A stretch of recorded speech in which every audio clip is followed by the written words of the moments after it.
Maheiloi 94 mangkhre haksinna lawi. Thaubal district ki manung chana khongjomda leiba Slopeland Public School class 12 tamliba school asigi boarding da leiba Maheiloi 94 ngarangdagi mafum khangdana mangkhibagi thawong yamna haksinna lawi haina apunba ireipaki Maheiloi sin panglupna chairol amada phongdorakli. Ngasi lamdam asida nongma kangna tongan-tonganba boarding hostel kya da tholakliba crime kya amadi tabda hanggoiba wathoksing asi boarding hostel hangliba singna Maheiloi singbu lalonpot oina urakpadagini ngasi Slopeland Public School thokliba thawdo asi atoppa mafam amadasu tholakloi haningai leite.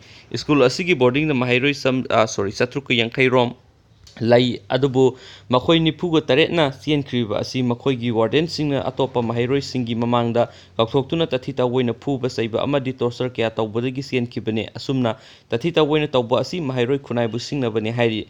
Afaba Maheiloi puthokpagi anawbu wakhal kya puthokpagi mahutta Maheiloi singbu sasan loibagum sel khaktagi khalaga Maheiloi bu lalon pot onthokpagi mawong matawsing asi EMCs na thamoi sokna nungaite haksinna kandem tawi hairi. Aduga Slopeland Public School thokliba thawdo asigi matangda mangkhriba Maheiloi sing asigi daita punamak school authority na pugadabani amadi school asigi administrator principal amadi warden athuba matamda EMS ka wakhal taminanaba hotnadrabadi school thingjinbagi firep lawrakpa yai hairi.